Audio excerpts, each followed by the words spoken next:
Juan Sebastián Naranjo.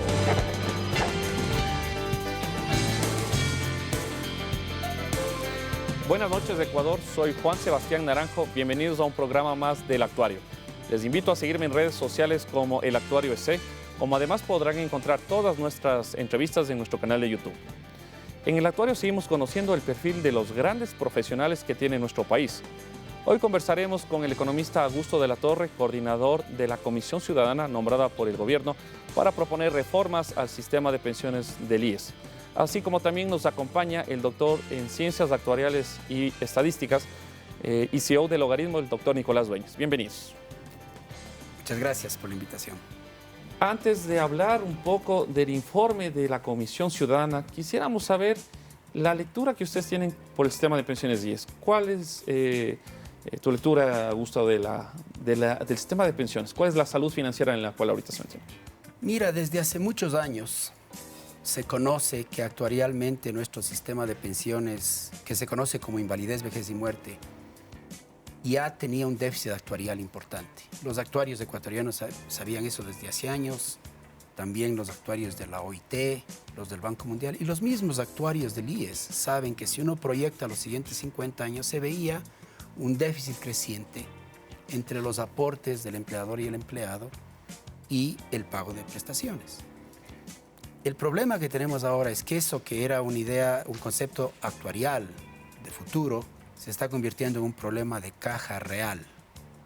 Ya desde hace unos 4 años no se puede pagar las pensiones de los jubilados con los aportes de los activos.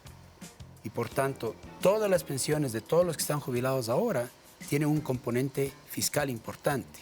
Si no hubiese la transferencia fiscal al IBM, que no siempre ha sido completa y que ha tenido problemas, sin eso no sería posible pagar pensiones. El aporte del 40% que hace el Estado, ¿no? Claro. En el pasado, el 40% no era necesario. Hace 15 años, los aportes del empleador y el empleado eran suficientes para pagar pensiones para los jubilados y sobraba platita, de manera que se podía acumular el fondo de pensiones. Y cuando el Estado le transfería el dinero, mucha plata, como no se necesitaba esa plata para pagar pensiones, mucha de esa se invertía en créditos hipotecarios o en bonos del Estado. Claro, y ahí es que nace inclusive el banco del Instituto Ecuatoriano de Seguridad Social, ¿no? Porque se pensaba que ese excedente iba a estar ahí toda la vida. Entonces ahora ya no es así. Ahora el sistema no puede pagar pensiones sin el 40%. Y en pocos años, incluso si tiene el 40%, tampoco va a poder pagar. Se vuelve insostenible. Nicolás, ¿qué está pasando con el IES hoy en día? ¿Cuál es su lectura desde el campo actuarial, la parte técnica? ¿Qué está pasando con el IES? Augusto ha contestado de manera absolutamente clara la actual situación del fondo de pensiones. Sí, los actuarios nos hemos dado cuenta desde hace algunos años de esta realidad. Y si no se toman decisiones fuertes, duras, necesarias, el sistema crola, futuro no tendrá. El sistema de reparto sustenta los fondos de pensiones en el mundo entero. Con un tema que lo dice Augusto, los trabajadores activos, cotizantes, con ese aporte van capitalizando recursos para su jubilación y para apoyar la jubilación de los que ya están jubilados, independientemente de que el Estado pague o no pague el 40%, que lo debe hacer por una obligación adquirida en 1950, justo con una firma ante la OIT, como aporte del Estado, porque si el Estado como Estado no aporta, ¿qué hace dirigiendo la seguridad social? Deberían dirigirla a los trabajadores y los patronos, pero, oiga, no ha aportado el 40% y hubo demasiado dinero. Y algo más que la historia me permite ratificar. Los fondos de pensiones del IES siempre han sido, Juan, la caja chica del Estado, en todos los gobiernos, con alguna excepción que confirma la regla. En la década esa monstruosa fue la caja grande. La caja grande, entonces el dinero se fue, voló. Y ahora, como dice Augusto, ya no hay. Ya hay poco tiempo para pagar pensiones, pocos recursos. Así es que las reformas tienen que ser, por eso la expectativa que tenemos en el plan que presente la comisión liderada por Augusto es única, es única. Claro.